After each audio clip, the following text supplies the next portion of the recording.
여자입니다. 아니, 였습니다. 라고 하는 게 맞겠네요. 곧 이혼장 집어던져줄 계획이거든요. 저도 부모님이 있고 자식된 도리가 무언지도 잘 알고 있습니다. 시부모님이 말 그대로 시부모님이지. 정말 극극소수의 상황을 제외하고는 결국 제가 시부모님에게 진짜 딸이 될 수 없듯이 저한테도 시부모님이 진짜 부모님이 될 수는 없는 노릇이잖아요. 시부모님께 제가 친정부모님께 하는 것처럼 잘 할 수는 없지만 그래도 최대한 잘하려고 노력했습니다. 자격지심 비슷한 마음을 가지고 성질 부리는 남편 때문에라도 제가 어떤 부분, 특히 경제적인 부분에서는 친정부모님께 하는 것보다 일부러 더 신경 써서 해드린 부분도 있었어요. 그런데 호의가 계속되니 그게 당연한 줄 알더라고요. 그것 때문에 대판 싸우고 지금 이 지경까지 왔습니다. 남편하고는 연애 결혼을 했는데 연애하는 동안 그렇게 큰 문제가 없었어요. 제가 연봉이 조금 더 높기는 했지만 제가 다니는 회사 분위기가 여자가 높은 자리까지 올라가기 힘든 구조고 승진 누락도 자주 되는 편이라서 나중에 가면 제대로 승진하는 남편에게 따라잡히는 건 시간 문제라고 생각해서 1년에 돈 몇백 더 번다고 제가 손해보면서 하는 결혼이라는 생각은 해본 적 없었어요. 결혼 이야기 오고 가면서 시부모님이 약간 보수적이고 옛날 사고방식을 가지고 계신 분들이라는 걸 알게 되었습니다. 제가 회사 다니는 걸 탐탁지 않아 하신다는 걸 조금씩 티를 내시더라고요. 차라리 직접적으로 말해줬으면 좋았겠지만 그걸 굳이 빙 둘러서 말을 하더라고요. 우리 아들, 다른 건 몰라도 꼭 아침은 먹고 출근해야 하는데 둘 다 회사원이면 아침에 식사 준비를 할 정신이 없지 않겠냐면서 들으면 꼭 저희 아침밥 걱정해 주시는 것처럼 말해 주셨지만 누가 들어도 그게 저랑 남편 아침 거르고 출근하게 될까봐가 아니고 우리 아들 아침 굶길 생각 하지 마라. 내가 데리고 살 때는 아침밥 무조건 챙겨 먹였으니 너도 그렇게 할 수 있도록 해라 강요하는 말처럼 들렸어요. 저도 눈치가 없는 사람은 아니다 보니 그 말에 숨은 속뜻을 대번에 눈치챘어요. 그렇게 진짜 뜻 숨겨서 음흉하게 돌려 말하는데 저도 일부러 못 알아들은 척 하면서 그럴 생각 없다고 돌려서 대답했습니다. 그래도 우리 지낼 신혼집이 어머님 댁보다 남편 회사에서 거리도 더 가깝고 제 회사랑 비교했을 때도 남편이 더 가까운 곳이니 아침 챙겨 먹을 시간은 있겠다고 대답했어요. 저는 회사가 더 멀리 있어서 아침에 더 서둘러 준비해야 되고 출발도 일찍 해야 하다 보니 아침에 밥 차릴 시간도 없고 저는 아침을 거르고 출근해야 한다는 뜻이나 마찬가지였지요. 그리고 그 자리에 남편도 같이 있었으니 아침밥을 꼭 그렇게 먹어야 하면 배고픈 사람이 알아서 직접 차려 먹으라고 말하는 거나 마찬가지였습니다. 제가 뭐 남편 뒷바라지 해주고 살림 대신 해주려고 결혼하는 건 아니잖아요? 저도 버짓이 직장이 있고 똑같이 돈 버는 입장인데요. 시어머니 입에서는 여자가 무슨 돈이냐? 집에서 살림 잘하고 남편 밥 든든히 먹여주는 게 여자 할 일 아니겠냐라고 말을 하시고 싶었겠지만 저한테 직접 하지는 못하셨어요. 남편이 중간 역할을 잘해준 부분도 있었겠지만 당장 벌이만 두고 보면 제가 조금 더 돈을 벌고 있었으니까요. 신혼집도 대출이 반이 넘다 보니 남편 혼자 외벌이로는 간당간당했으니 말입니다. 은근슬쩍 시어머니는 매번 바쁜 와중에도 제가 남편 뒷바라지를 잘 해줘야 한다고 말하는 듯 돌려서 말하곤 했는데 저도 저런 식으로 못 알아먹은 척 빙 둘러서 대답을 피하곤 했습니다. 솔직히 저렇게 말하는 게 많이 밉상이기는 했는데 한편으로는 직접적으로 대놓고 그렇게 하라고 말을 하지 않으시는 게 오히려 더 다행이라고 생각했어요. 직접적으로 말했으면 저도 싫다는 거절을 했어야 했는데 그렇게 의견 차이가 생기고 한 명은 시키고 한 명은 시키는 거 하기 싫다고 하고 그러고 있으면 정말 걷잡을 수 없이 일이 커지고 감정의 골만 더 커졌을 테니까요. 그런데 일이 이렇게 되고 나니 차라리 터질 일이었으면 차라리 한 번에 터져서 어떻게든 타협점을 찾고 해결을 했었어야 하는 일이었다는 생각이 드네요. 결혼 후에도 시어머니의 아들 걱정은 끝나지 않았어요. 안부 인사 드린다고 전화를 드리면 다른 건 다 상관없고 아들 밥 챙겨줬는지부터 확인을 하셨거든요. 그래서 그 뒤로부터는 안부 전화하는 것도 그만뒀습니다. 남편한테 알아서 하라고 저도 스트레스 받아서 못 참겠다 하니 알겠다고 하더라고요. 남편이 그 이후에도 몇 번씩은 직접 전화를 걸고 안부 인사를 드리는 듯 싶었습니다. 그런데 그것도 귀찮아졌는지 얼마 지나고부터는 몇 번 드리던 안부 전화도 안 하더라고요. 그러니 시어머니는 궁금했는지 직접 전화를 걸기 시작하셨어요. 처음에는 저한테 제 번호로 전화를 해서 아들 식사 이야기를 하시곤 했어요. 그런데 제가 회사에서 야근 때문에 몇 번 전화를 못 받은 일이 있었는데 어머님은 그걸 제가 일부러 전화를 씹는다고 생각을 하셨는지 언젠가부터는 남편에게 직접 전화를 하시더라고요. 전화해서 물어보시는 게 아침 먹었냐, 저녁 먹었냐입니다. 회사에서 챙겨 먹는 점심은 별로 궁금하지 않으신 듯 했고, 집에서 식사는 잘 챙겨 먹고 다니는 거냐 여부를 묻다 못해 언젠가부터는 메뉴가 뭐였는지 물어보시더라고요. 메뉴가 성에 안 차면 우리 아들 그거 먹고 힘이 나느냐 마느냐 하시면서 전화로 툴툴거리시는 게 옆에 있는 저한테 다 들리는 정도였습니다. 남편도 핸드폰 볼륨을 낮추면 되고 조금 제가 들어서 곤란한 내용이 오고 가면 방으로 들어가거나 하면 될 텐데 오히려 저 들으라는 듯이 전화를 꼭 제 옆에서 받았어요. 아주 모자가 둘이 속이 음흉한 건 똑같구나 싶었습니다. 아무튼 그러다가 언젠가부터 시어머니가 저희 집에 발걸음을 하기 시작했습니다. 거리가 있다 보니 매일같이 오지는 않으셨는데 토요일 점심이면 꼭 들르셨어요. 차라리 평일에 와주시면 싶었던 게 토요일 점심에 오시니 쉬는 날에 어디 좀 다녀오지도 못하겠더라고요. 나가자고 해도 남편은 어머니 오시는데 어딜 나가냐면서 집에 있자고 하면서 말입니다. 그래도 시어머니가 그냥 오시는 건 아니에요. 대중교통 타고 오시면서 양손에 장바구니 바리바리해서 꽉 차게 음식들 잔뜩 해서 가져오십니다. 저 먹으라고 해오시는 거였으면 정말 몸둘바를 몰랐을 텐데 대놓고 아들 주려고 챙겨오신 게 티가 나요. 너는 아침 안 먹는다고 했지 하면서 아침 식사 대용으로 끓여온 죽이라든지 미역국 같은 건 딱 일주일치 남편 먹을 만큼만 준비해서 가져다 주시거든요. 저야 안 먹으면 그만인데 전날에 냉장고에 미리 옮겨놓고 아침에 전자레인지에 데우기만 하면 되게 해놨다고 굳이 저한테 설명을 해주시네요.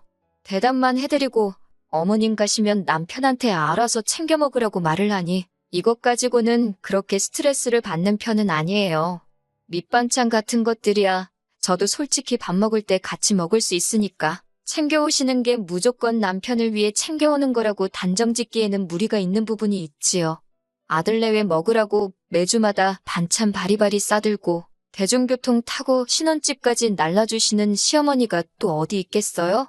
감사한 마음도 어느 정도는 가지고 있었습니다. 물론 해다 주시는 것들 전부 제 의사와는 상관없이 다 남편이 좋아하는 것들이긴 합니다. 같은 재료를 쓴 음식이라도 다 남편 입맛에 맞게 요리해 주세요. 예를 들자면 저는 간장과 참기름에 은은하게 무친 무말랭이를 좋아하는데 남편이 고추 양념에 무친 걸 더 좋아하면 남편이 좋아하는 쪽으로 해다가 주시듯이 말입니다. 식성이 다르니까 그건 어쩔 수 없다고 생각해요. 그래도 밑반찬이 있으면 귀찮을 때는 즉석밥 데워서 반찬만 꺼내 먹어도 한 끼 뚝딱 하니까 해주시는 것만도 감지덕지합니다. 그래서 언젠가부터는 매번 그렇게 오실 때마다 제가 10만 원에서 20만 원씩 다로 그때그때마다 챙겨드렸어요. 어디 가서 당신이 살림 안 하는 며느리한테 반찬이고 다 해다 주는데 며느리는 시모를 빈손으로 집에 돌려보낸다. 그런 이야기 듣고 싶은 생각이 없었거든요. 물론 제가 와달라 부탁드린 적도 없고 반찬에다 달라 부탁드린 적 한 번도 없지만 말이에요. 특히 매번 토요일에 오시는 것 때문에 솔직히 어디 나가지도 못하고 저도 불만이 많지만 이게 며느리돌이라고 생각했고 괜히 아무것도 안 해서 친정부모님이 저 가정교육도 똑바로 못 시켰다. 이런 이야기 나오게 되거나 그렇게 생각하실 수도 있게 만드는 것도 싫었어요. 또 제가 이렇게 어머님한테 잘하면 남편도 덩달아서 친정부모님한테 잘할 거라고 생각했었거든요. 남편이 친정부모님한테 능글맞게 농담도 먼저 건네고 어려워하지 않고 잘하기는 했어요. 그런데 제가 시어머니한테 경제적으로 하듯이 남편이 나서서 해주는 부분은 따로 없었습니다. 가령 저희가 친정에 방문했을 때 친정어머니께서 남편한테 우리 사위 뭐 먹고 싶은 건 없는가? 하고 물어보시면 그날 외식 메뉴를 남편이 정하곤 했습니다. 그런데 남편이 나서서 계산을 한 적은 한 번도 없었어요. 보다 못해 제가 내기는 했는데 그렇게 안 했으면 아마 친정 부모님께서 계산을 하셨을 거예요. 남편은 한다는 말이 뭐 먹고 싶은지 먼저 물어보셨고 사주신다고 하셨으니 우리가 계산할 필요도 없는 거라고 아주 뻔뻔하게 나왔었습니다. 그래도 처가라고 어려워하지 않고 아버지 안마도 해드리고 하면서 싹싹하게 구는 부분이 있어서 그런 모습 보고 많이 참아왔어요. 그런데 이번 사건을 계기로 남편은 제가 자기 어머니한테 잘하는 걸 가지고선 제가 노력하고 있다고 생각하는 게 아니라 제가 어머님한테 잘하는 걸 당연하다고 여기고 있다는 사실을 알게 되었고 말도 안 되는 억지를 부리는 걸 보고 이혼까지 결심하게 되었습니다. 언젠가 어머님이 평일 저녁에 저희 집에 오신 적이 있어요. 별 이유는 아니었고 남편이 곶감을 좋아하는데 어디서 곶감이 들어왔다고 그거 몇 개 챙겨서 주러 오셨던 거였죠. 저는 먹지도 않는 과일이기도 하고 그날 저는 퇴근이 늦어서 집에 없었습니다. 퇴근하고 나니까 곶감은 다 먹고 없었어요. 좋아하는 과일도 아니기에 별로 서운하지도 않았습니다. 그런데 어머님이 굳이 저를 보고 가야겠다고 기다리고 계셨다는 거예요. 저를 그렇게 보고 싶어 하실 분이 아니었는데 웬일로 그러시나 했어요. 인사를 드렸는데 반응도 뜨뜻미지근하시고 저도 어서 빨리 옷 갈아입고 쉬고 싶은데 어머님은 그냥 소파에 앉아서 TV만 멀뚱멀뚱 보시지. 저를 기다리셨다는 분 치고는 너무 관심조차 주지 않으시더라고요. 저도 뭔가 싶어서 일단 옷 좀 갈아입고 오겠다고 방으로 들어왔습니다. 그런데 남편이 저를 따라 들어오더니 평소에는 여우 같더니 오늘따라 왜 이렇게 눈치 없는 척을 하고 있냐고 하면서 어머님 용돈이 필요하시니까 온 거 아니겠냐고 돈을 내놓으라고 하더라고요. 주말에 반찬 같은 거 주고 가실 때야 무조건 제 건 아니지만 저도 받은 게 있으니 드리는 건데 이게 오실 때마다 드리다 보니 제가 무슨 돈 필요할 때 집에 들르시기만 하는 ATM 기계 정도로 생각하셨나 봐요. 지난 주말에 오셨을 때 드리지 않았느냐. 3일 만에 다시 오신 건데 돈을 왜 또 드려야 되냐고 남편한테 되물었습니다. 생활비 제외하고 나머지 돈은 반반 결혼했으니 각자 관리하기로 해서 그렇게 하고 있었는데 용돈을 드리고 싶으면 네 돈으로 드리면 되지. 왜 나한테 주라고 하는 거냐고 한마디 했어요. 남편은 저한테 한다는 말이 시부모는 며느리가 챙겨야지 진짜 효도 아니겠냐고 하는 거예요. 어이가 없어서 지는 장인장모 얼마나 잘 챙긴다고 저렇게 말을 하고 있으니 어이가 없더라고요.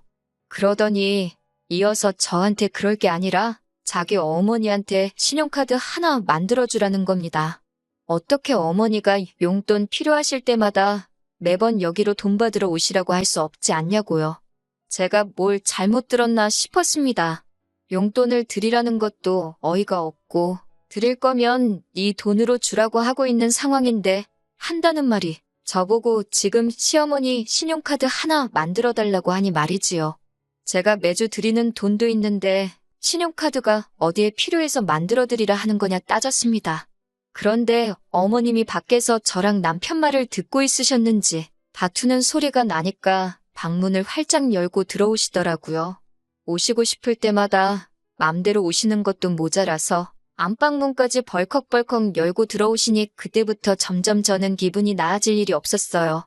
그런데 방문 열고 들어오셔가지고는 하신다는 말이 며느리가 할 일을 당신이 대신 해주고 있는데 그깟 돈이 아깝냐는 겁니다. 동네의 다른 집들 보면 다들 며느리들이 시어머니를 하늘같이 우러러본다면서 회사를 나가기는커녕 시간 있을 때마다 시댁에 와서 집 청소며 빨래같이 집안일을 해주고 간다는 거예요. 당신이 그런 효도 받고 싶다고 그러는 것도 아니고 제가 바쁜 걸 아니까 남들 효도해주는 만큼 제가 경제적으로 해주면 되는 거 아니냐고 하시는 겁니다. 도대체 그런 며느리가 어디 있냐고 했어요. 차라리 저보다 용돈을 더 잘 주는 며느리가 있다면 믿겠는데 제 또래 여자들 중에 부르지도 않은 시댁에 매일같이 방문해서 스스로 식모 노릇하면서 사는 여자가 정말 세상에 있냐고 했죠. 지금 제가 드리고 있는 것도 결코 적은 돈 아니고 다른 집 며느리였으면 어머님 매주 주말마다 오시는 건커녕 집 근처에는 얼씬도 못하시고 저희가 찾아뵐 때 아니면 아들 얼굴 보기도 힘든 게 현실이라고 말씀드렸습니다. 그러니 시어머니는 노발대발하면서 지금 자기가 거짓말을 하고 있다고 말하고 싶은 거냐면서 시모가 며느리 본다고 이 밤늦은 시간까지 기다렸으면 가만히 돈 10만 원 찔러주면 되는 거지. 그깟 돈 좀 부린다고 유세를 부리냐고 소리를 고래고래 지르시더라고요. 남편도 저한테 왜 그러니까 일을 크게 만드냐고 돈 조금만 들이면 끝날 일 아니냐고 하는데 어이가 다 없더라고요. 일 크게 만든 것도 그쪽이고 돈 조금 들이는 것도 지 돈 들였으면 되는 거 아니었나 싶었어요. 막말로 제가 씹고 뜯어볼 곶감 찌꺼기라도 있었으면 인사치레로 돈 3만 원 정도는 들였을 텐데 가져온 건 며느리 없는 동안 지들이 다 처먹어 놓고 오가느라 고생했으니 돈 내놓으라고 하는 게 날강도도 그렇게 돈을 뜯어가지는 않겠다 싶더라고요. 말 많아지고 시끄러워지는 것도 짜증나서 지갑에서 10만 원 꺼내서 드렸습니다. 시어머니는 결국 자기가 이겼다고 생각했는지 의기양양해서 그 돈 받자마자 정말 1분도 안 지나서 짐 싸들고 돌아가셨어요. 남편은 저한테 그러니까 이렇게 쉽게 끝날 걸 질질 끌어가지고 서로 다 기분 상하고 마음 상하게 만드냐고 하면서 잔말 말고 신용카드 만들어서 오라고 하더라고요. 제가 달라는 돈을 쉽게 넘겨주기는 했지만 이 일을 더 이상 쉽게 넘길 생각은 없었습니다. 쉽게 넘겼다간 제 자신이 이 집의 며느리가 아니라 시어머니의 개인 지갑이 돼버린다고 선언하는 거나 마찬가지였으니까요. 제가 제 몸을 스스로 지옥불에 던져버리면서까지 살아야 할 필요가 없다고 생각했습니다. 그래서 더 이상 어머님한테 드릴 돈은 없고 너한테도 기대하는 거 없다고 이혼하자고 이야기를 꺼냈습니다. 혼수해놓은 건 다 친가로 가져갈 거고 나머지 집에 들어간 돈은 알아서 보내달라고 했어요. 알아서 안 보내면 이혼소송이든 뭐든 간에 내가 얼마 손해를 보던지 상관하지 않고 위자료까지 해서 어떻게든 너한테 큰 손실을 입히겠다 한마디 했습니다. 이혼하자는 말에 남편은 벌써부터 얼굴이 새하얗게 변해서는 미안하다고 사과를 하더라고요. 엄마가 대중교통 타고 고생해서 온 모습을 보니 자식된 도리로 그냥 두고 볼 수는 없었다나요? 효도가 하고 싶으면 네 돈으로 하라고 왜 니네 엄마한테 효도할 때만 내 지갑을 네 지갑처럼 쓰려고 하는 거냐고 하니까 무작정 미안하다고 다음부터는 그러지 않겠다고 하더라고요. 내 돈으로 생색내면서 효도할 때부터 그 정도 각오가 없었던 거냐고 물으니 아무 말도 못하더군요. 일단 제가 짐을 빼서 집을 나가고 싶었지만 피곤했던 관계로 그날은 그냥 집에서 하루를 더 보냈습니다. 자꾸 옆에 와서 사과하려고 들길래 서재에 입으라고 베개 들고 들어가서 문 잠궈놓고 잤네요. 다음 날 출근하고 나서 일하는데 회사에서도 계속 전화기에 불이 나도록 미안하다는 문자를 계속해서 보내더라고요. 간단하게 전부 다 무시해줬습니다. 가는 길에 근처 마트에 들러서 짐 싸가려고 여행 가방 하나를 사가지고 들어갔는데 집에 가니까 남편도 이미 퇴근해 있고 시어머니도 계시더라고요. 저한테 그동안 제가 그렇게 마음고생하는지 몰랐다고 사과하시면서 여태 제가 줬던 돈이라고 하면서 봉투를 내미시더라고요. 여태 제가 드린 돈은 맞는데 여태 쓴 건 빼고 현재 남은 돈만 가지고 오셨더라고요. 봉투 안에 50만 원 조금 넘게 있었는데 이건 그냥 여태까지 제가 먹은 반찬값 할 테니까 필요 없다고 가지라고 했습니다. 어떻게든 이혼 못하게 하려고 저를 붙잡으시는데 왜 그러시냐고 물었어요. 제가 주는 돈이 필요해서 그런 거냐 아니면 아들 뒷바라지 해줄 여자가 필요해서 그러시는 거냐고요. 저는 어머님 돈 필요할 때마다 돈 드리는 지갑 노릇도 하고 싶지 않고 남편 밥 때마다 밥 챙겨주면서 부엌대기로 살고 싶은 생각도 없다고. 그러면 어머님도 솔직히 제가 있거나 없거나 달라지는 거 없지 않냐고 했어요. 혹시나 아들 이웃남 만들기가 싫어서 그러시는 거냐 했더니 아무 말도 못 하시더라고요. 짐 싸고 있는 저한테 두 사람이 동시에 달려들어 사과하는데 솔직히 뭐라 하는지도 들리지 않았습니다. 다 싸고 나서 나가면서 남편은 이제 직접 엄마한테 효도할 수 있어서 좋겠다고 하고 어머님한테는 그 원하던 아들 뒷바라지 다시 해줄 수 있게 돼서 좋으시겠다고 나만 빠지면 되는 일이었는데 그것도 모르고 제가 괜히 결혼을 해가지고 이 사단을 만들었다고 둘이서 잘 먹고 잘 살라고 하고 집을 나와버렸습니다. 그 이후로 오는 연락에 대해서는 다 무시하고 있어요. 합의 이혼을 하려고 하는데 자꾸 사과받고 마음 바꾸라는 식으로 나오길래 얼마 전에 변호사까지 선임을 했습니다. 저도 수임료가 나가게 생겼으니 그동안은 그냥 이혼만 하려고 했는데 이제는 위자료까지 다 뜯어내려고 합니다.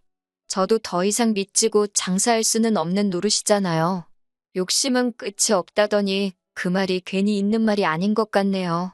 가만히 냅뒀으면 어련히 제가 며느리돌이 다 하면서 적당히 효도받으시며 살았을 텐데 매주 찾아와서 수금해가는 것도 귀찮아서 신용카드를 만들어 오라니 욕심이 너무 과했지요. 비록 저도 이혼녀 딱지가 붙게 되긴 하겠지만 이런 상황을 질질 끌고 있어봤자 20대 후반에 이혼녀가 되느냐, 30살, 40살이 돼서 이혼녀가 되느냐, 결과는 다 똑같았을 거라고 생각합니다. 차라리 제가 한 살이라도 젊을 때 빨리 이혼을 해버린 게 잘한 일이 아닐까 하는 생각이 드네요. 결혼이 둘만 좋아서 하는 게 아니라는 말이 참 맞는 말인 것 같네요. 솔직히 이번 일로 너무 질려서 한동안은 결혼 생각은 들지도 않을 것 같아요. 하지만 나중에 만약에 제가 다시 가정을 갖게 된다면 아내 때문에 가족까지 등질 필요까지는 없지만 그래도 중간에서 다리 역할 잘해주는 그런 사람을 찾아봐야 할 것 같습니다.